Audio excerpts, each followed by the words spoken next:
Hello, everybody out there on YouTube. We are the Middle-Aged Guys, and we are going to continue through our episodic reviews of Young Justice all the way through Season 1, and, continuing on until we finally see Young Justice Outsiders, hopefully coming sometime next year. Let's go ahead and get the introductions out of the way. I'm the Reverend. The theme here. I'm Grey Mouse 1. This particular video, we are going to be covering Season 1, Episode 16 of Young Justice. It's an episode entitled Failsafe that was originally aired out in November 4th, 2011. Like I said before, episode's near 6 years old, so there's not going to be any sort of spoiler warnings. Because within this particular review, after I do a short synopsis, we're going to talk about three particular things. Our particular talking points are going to be, we're going to cover what we liked about the episode, what we didn't like about the episode, or if there was something that we wanted to change, what we might change. And then thirdly, if there's something that we noticed during watching the episode, because we've seen all the episodes like 2, 3, 5, 10, 50 times by now, that we know serves as a setup or a reference to something that will happen in the future of the series, that's the sort of thing we'll talk about also. All right? Let me go ahead and get the synopsis out of the way. This particular episode, okay, the way that the episode starts out, it shows the Justice League, the two Green Lanterns, facing off with what looks like a huge extraterrestrial entity outside of the atmosphere of Earth. And after warning them and asking them to go ahead and not to make any sort of, aggressive moves and to stand down and start communicating, a huge beam shoots out from the ship and disintegrates the two Green Lanterns, John Stewart and Hal Jordan. Right afterwards, Martian Manhunter, Superman, Captain Marvel, and Captain Atom leave the belly of what looks like Batman's, space variation of the Batwing to go ahead and face off with aliens, and they too soon get disintegrated. Batman being left out alone, not having much to go ahead and defend himself, he gets disintegrated also. Zoom right back to the cave, and we see that Red Tornado is there with the team. He's talking to Zatara of the Justice League, and there's obviously the situation is really dire. He tells the team, "Look, I must join the Justice League to go ahead and protect the Earth, but if we fall, you are all that's left to go ahead and protect the Earth." Long story short, we see in short order Flash, Zatara, Martian Manhunter, Hawkman, Hawkwoman, Black Canary, Green Arrow, Wonder Woman, and Red Tornado all summarily and in quick fashion get taken out by these aliens, which leaves the young heroes basically alone to act as the Earth's last hope. While going ahead and going through their particular plan to figure out what's going on, they go out of their way and they see, oh, hey, look, one of the aliens is, stranded out someplace in the North Pole.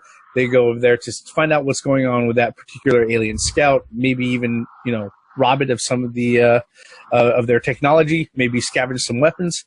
And in short order, during that time, Wolf gets disintegrated, and then shortly afterwards, Artemis gets disintegrated. So right then and there, shit really hits the fan because everybody in the team is like losing their shit. What happens is that after integrating some of the weaponry, they go back to the Hall of Justice and they do a broadcast out to the people of Earth. Hey, look, we are still here to defend you. There are still heroes around to defend everybody. Don't give up hope. But what happens is that during their fight, going forward, when they end up going over to the Hall of Justice, they discover that, lo and behold, Martian Manhunter is still alive, and he's somehow he got there. He's not sure what's going on, but he's there to help. But during the fight that ensues there, they lose Aqualad. Afterwards, when they finally settle on a final plan to go ahead and attack their alien mothership in Smallville, during the enactment of that plan, they lose Superboy, and then they lose also Kid Flash and Robin. The only person who's left of the team is Miss Martian, and she's left to ponder what the hell she's going to do as she sees the mothership go up in the huge mushroom cloud with Kid Flash and Robin presumably still on the ship. And much to her chagrin, she thinks everything is over. She looks up and she sees that not only is there another mothership coming down, but there's actually a whole fleet of motherships coming down.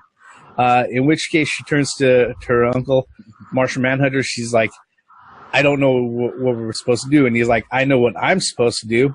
And then all of a sudden, it looks like he stabs her through the chest.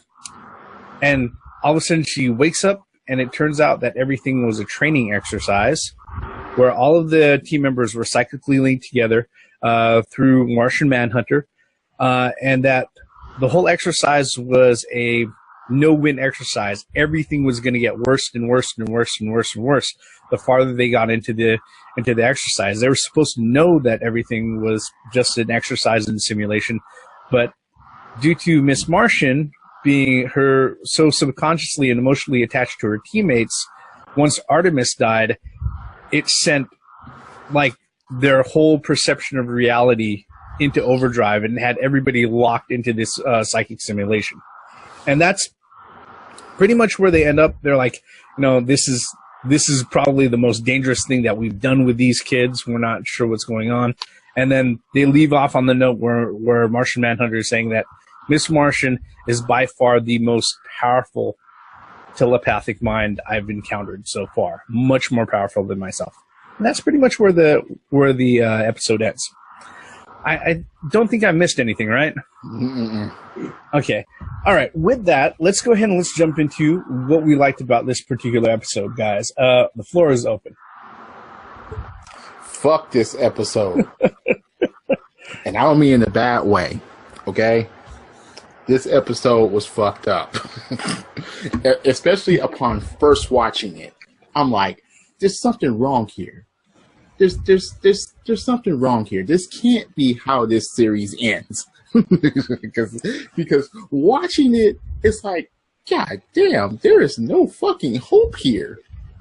First of all, you see some of the most powerful heroes and one of the greatest minds, the world's greatest detective. You see them get blasted and disintegrated, destroyed from the beginning of the fucking cartoon, and it's like, so you telling me that these kids are the last hope? Oh, we're fucked. But as the episode goes on, okay, fine. But damn, oh God. I love this episode because it puts the teenagers in dire straits. But they're teenagers for the most part. And it's like, or they got adolescent minds, let's just say it that way. And it's just like, these kids are not going to fare so well. Yep. Period. Just during any of this situation. But fuck this episode, but in a good way. This was a twist of what we were actually used to, especially on how the episode ended. It didn't end on any high note whatsoever. Usually you'll get a high note and then you'll get something with the bad guys. This had none of that. Gray Mouse, what about you, man? I mean, fuck. One thing I like is the references. And if you really pay attention to the background and the areas where the Justice League was fighting, I mean, they even fought in Smallville, for Christ's sake. I thought that was fucking great. Another thing, too, is you really actually saw how much the team has grown up to this point, on how much, especially like you said, when Artemis was killed, when they actually, they were in dire straits, like you said, the Justice League members, but when Artemis was disintegrated, that really hit home, I think.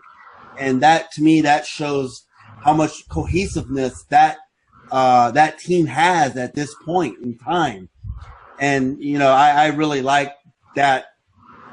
That was a nice payoff if you've been watching it from, 1 through 15, that you watched them grow. Now they're I wouldn't say a complete oiled machine yet, but they're getting there. They're getting to a point to where, that they're, they really care for each other. And you really saw that in this episode because, I mean, they went in thinking it was a simulation, but once, things got crisscrossed or whatever, it became real to them. Just like, Batman said, or not Batman, I think it was Manhunter said that it was so real to Artemis that she went into a coma on the outside. So that's just how much of an impact this thing had, and how much I think the cohesiveness the team had. That's one thing that I really like about that episode. What about you, Reverend? Yeah, this one right here, this episode really reminds me of one of my favorite Batman the Animated Series episodes entitled Over the Edge.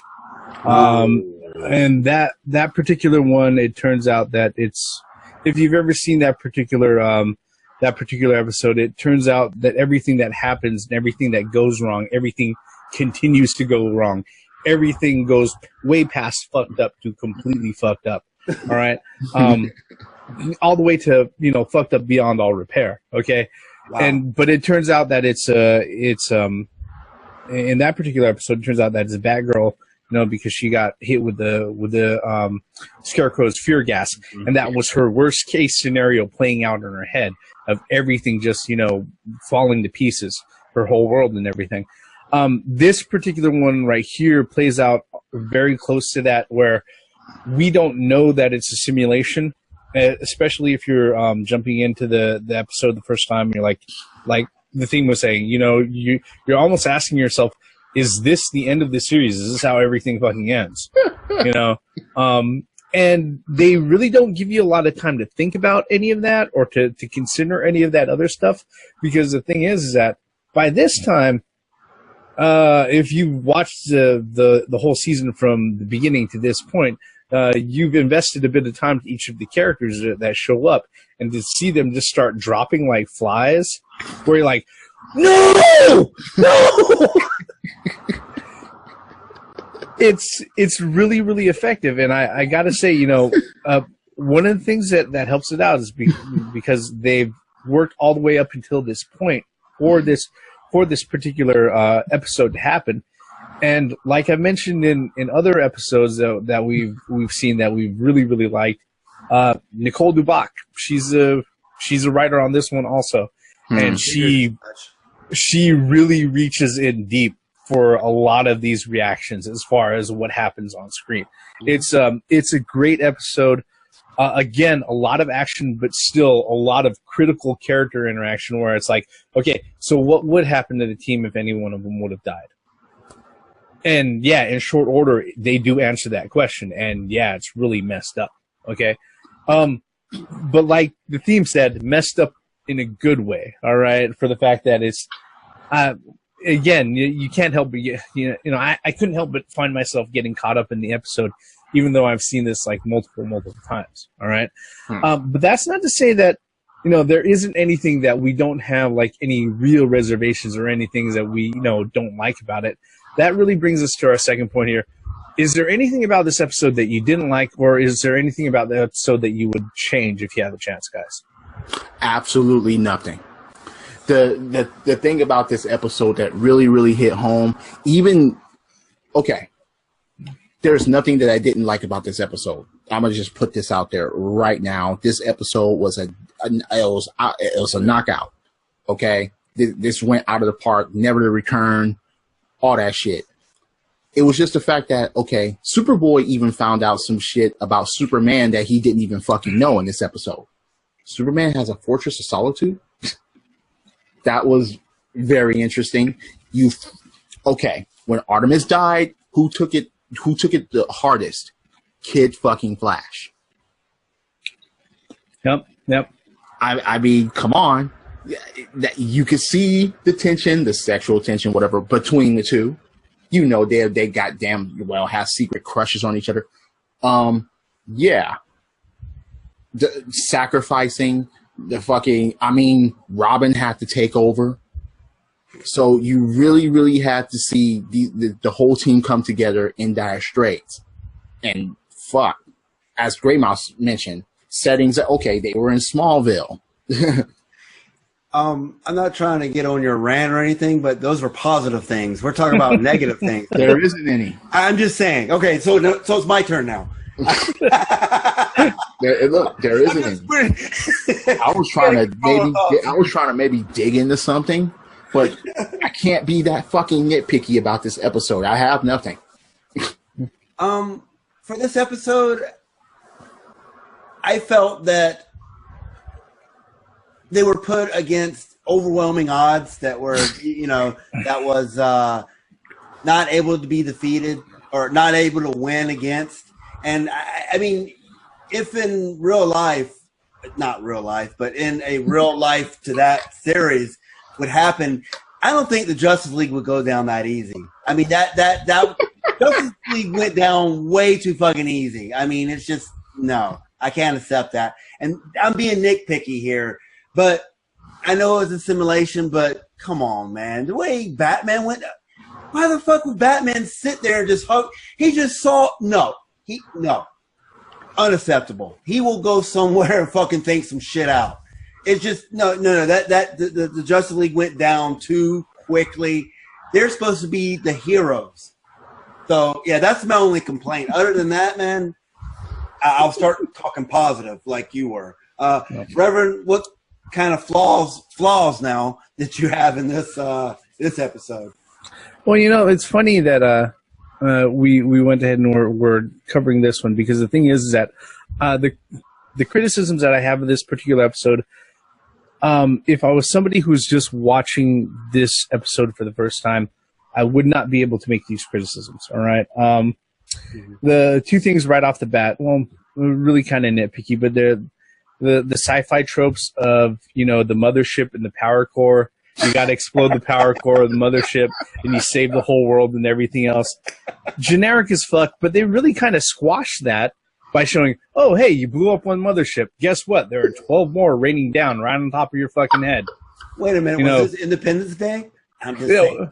No, but seriously, it was getting close to it was hedging on those tropes. All right. I'm just saying. So that was one thing, that kind of stood out. I was like, yeah, okay, but we're trying to sit there and we're working with an alien invasion that's wrapping up in 22 minutes. I understand. All right.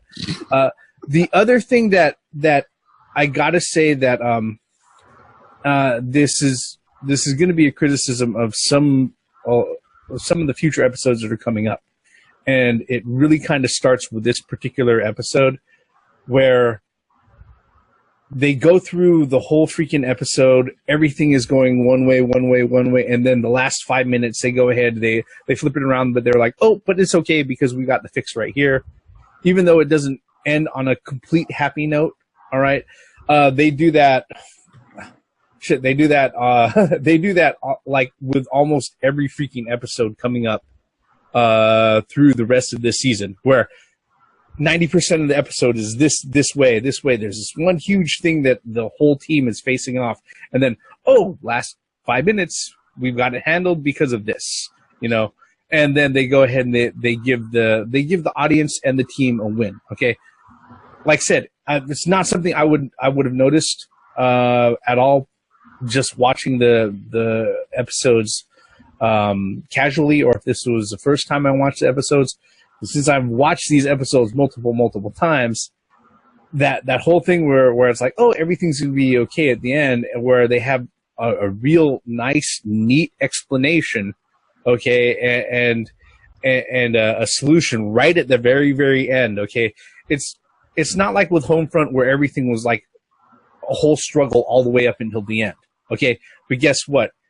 We already knew that there was, something was possible to happen at the end because they kept on fighting to where that point. It's almost to where it's like, oh, this is dire, this is dire, this is dire. Things are so fucked up, and then you find out like right within like the last three minutes that everything is okay. Okay, because like I said, they do that with almost every fucking episode that's going to be finishing up the season. Can I add something to the criticism? Yeah. I'm going to criticize the whole entire series, to be quite honest with you, because, you brought a very valid point. I feel that this is not a series that you could just jump into. Each episode is not a standalone. There are some that are an exception, but if you have not watched the series up to this point, you have no idea what's going on, what the chemistry is of the team. And that's really, if I were to rate, that's one thing that keeps going. And then it just becomes more apparent, like you said, Reverend, as we go further into season 1, because you got to pick up these little hints and stuff throughout the previous episodes, because you have to have that knowledge to understand what's going on around there, and then, I agree 100% with your criticism about having a quick fix or an easy out for all their problems. Boom, it's already flipped. I was like, I like to struggle to the end where you have a not so happy ending, but you know what I mean? Well, it's the thing is that like I said, with the Homefront, when they finally make it out of everything, it is well fucking earned, because, like I said, pretty much you have the two youngest non-superpowered characters, surviving through, a scene out of the Terminator. Okay, pretty much, literally. Yeah. Okay, except there are two Terminators this time, and they both have superpowers. Okay, so when they go ahead and they try at the end of Homefront, granted, it's more like, they survive long enough to get their asses saved. It still feels like a well-earned win. With some of the episodes that are coming up, some of the way that some of the things resolve are just a little too convenient. All right, but I got to say, with that and what Grey Mouse said just a few seconds ago, it's probably just a criticism for the series overall. Mm-hmm. But as far as this goes, this is still a good episode. It still does serve a big purpose. Yep. Which will bring us to our third point. What did we notice in this particular episode that serves as a reference or a setup to an episode or a storyline arc that's coming in the future? We already know how Kid Flash feels about Artemis. That's a given. That's just, it's well put out there. It was well put out in this episode, most importantly. And now you gotta, with this episode, the team is gonna have to figure out how to cope with this shit. Because at the end of the episode, there were tears, there were sadness, they were like, look, they're rattled. They're rattled mentally. So how is the team gonna fare after this? And that's what's about to come up. Yeah. What about you, Grey Mouse? What did you notice? For me, this is pretty much a setup for the entire season 2, I think.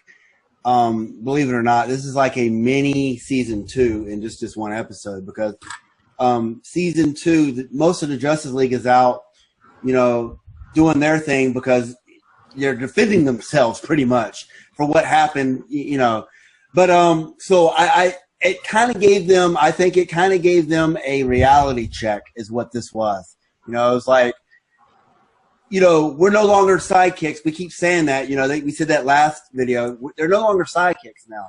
They are the real deal. If all hell breaks loose, and it did in this episode, and there's nobody left except for Young Justice, they are the world's superheroes. They're there to defend the Earth. And if it comes down to the very last superhero, and it did in this episode, but I think this is like a major foreshadow of the entire season 2. It just, I can't, now that I've watched it, like multiple times, it's like, yeah, they're pointing, they're setting it up for, the future. That's what I felt. Yeah, there's a lot of things that's going on with this particular one. Like the team said, there's this episode creates a lot of fallout, and the team is going to have to deal with that. That they deal with that directly next coming episode, Disordered. There's the whole thing with unfortunate things happening to team members, and that changing the dynamic of the team. That happens in season 2. All right. Again, this reflects on that almost directly. There's that. There's the whole thing about, okay, so how powerful is Miss Martian exactly? That's one thing that's a question that's being raised now. It really doesn't get answered fully until we jump into season 2. So yeah, if the foreshadowing on this, the references that everything that they're setting up, if it doesn't pay off directly in this first season here, I do know that it definitely sets up things that happen, in the second season. One little tidbit that I have to ask: is it me, or did the mothership look like the main pod that landed down from the Martian Imperium from the Origins episodes of Justice League? It did. Now that they look pretty similar. They look pretty similar. Yeah, because I sat there, I was watching the episode, before we jumped on to do this, just to make sure that my notes were right and everything. I was like, wait a minute, this shit has always looked familiar to me. I don't know why. And then I was like, wait a minute, if I remember correctly, the Justice League series started out the Origins, the first 3 episodes, entitled Origins Part 1 to 3, or Secret Origins Part 1 to 3, was an alien invasion setup where it was a Martian Imperium, and I was like, the mothership. It looks just like the fucking pods that landed down on the Earth that were trying to black out the sun. So. That was a good throwback. Yeah, and I think it was. Had another tidbit again is that we actually saw Robin take charge, and that's what I said earlier for what happens in season 2. That's potential Rock Paramount type thing. Look, yes. See, I mean, I wanted to knock this episode because of Kid Flash going teenage hormone crazy when Artemis died, but I fucking couldn't do it. I couldn't even nitpick that.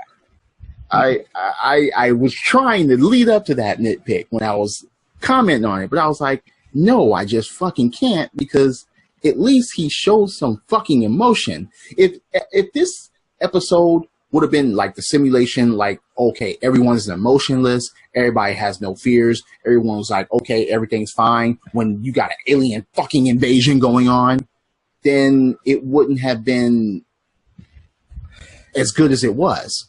You wouldn't have had that plot twist at the end. Well, right. It also wouldn't have carried the same amount of weight for the folks who are invested. So that's why when it got to the point when Artemis died and when the team really started letting loose with their emotions, I really, really got a kick out of that. And that's why I couldn't even knock Kid Flash doing that, going emotionally unstable and crazy because, damn it, my love interest is gone. Shit. I couldn't fucking do it. I'm surprised he didn't trip. No, because when he gets serious, he gets focused. And in the last 3 fucking episodes, he has been in certain way, shapes, or form. Or they didn't drown this time. Yeah, something like that. Let's go ahead and do what we always do when we jump to the end here. On a scale of yay, nay, or meh, although at this point I don't think I really have to ask that question. But, just thinking out loud, on a scale of yay, nay, or meh, what are your thoughts on this particular episode? Oh, come on, yay. That's it for me. Gray Mouse, what about you? Definitely a yay. I really, to sum everything up, I really enjoyed this episode. I really enjoyed the foreshadowing, and I enjoyed, seeing the team get broke down and built back up. Well, that'll be the next episode, but I'm just saying. Broken. Yeah. Yeah, no surprise. This one's a yay for me. This is... I'd have to say, this is pretty much a perfect episode. All right. Because the type of things that I complain about, and again, is the only types of things, unless you're somebody who's sat there and watched this fucking series like multiple times, not just this episode, but all of the fucking episodes, multiple times, it's not really anything that you can sit there and pull out as a criticism. But yeah, I mean, there are so many things that are going on with this here. Like I said, in previous videos, I'm a sucker for good character interaction. All right, this has it in spades. Okay, and it's not nice character interactions. It's not just sitting down bullshitting over cookies and shit like that. No, this is dire straits, end of the world type interaction. Okay, this is where you start. You rarely see that. Yeah. Okay, And, yes, this ended up being a simulation, but you rarely see that situation. yeah. And, it adds weight to what's going on in the episode. Pile on top of that, the fact that, like I said, it reminds me of like one of my favorite Batman the Animated Series episodes was the similarity to Over the Edge. The way that, especially the way that it's set up and the way that it's paced, it doesn't give you much time to breathe all the way until the end of the fucking episode. If especially if you're somebody who's invested the time into this team over the past, 15 episodes that have happened before that. Yeah, this one is the best thing about this particular series is that, all of their knockout shots, they're not just knockout shots, but they're also well set up knockout shots. And this one right here is just, this one's a fucking KO, as far as the episode goes. All right. That said, what we really want to know, now that you know our thoughts and our review on this particular episode, what we really want to know, folks out there on YouTube, is what did you think about Season 1, Episode 16 of Young Justice, Failsafe? You can let us know by leaving us a comment below. Yeah, especially if you think there's something that we missed in the review, if you think that we're off base, we'd like hearing from that, all right? If you also want to go ahead and let us know what you think about our review in general, you can go ahead and hit thumbs up or thumbs down, whatever way you choose. And if you care about seeing whatever, our future reviews and everything else, you want to know when they drop out, feel free to hit that subscribe button and turn on those notifications. You'll get notified whenever we go ahead and we put out another one of our reviews or any one of our other random conversations, whether or not it be about video games or other geeky shit. All right. With that, we're going to go ahead and we're going to bring this particular review and our video all the way to an end right here. I'm the Reverend. The Theme here. And I'm Grey Mouse 1. All forms of entertainment has the right to exist, even if you don't like it. And thank God this wasn't the last episode of this fucking series because everyone was fucking passing away. Credits.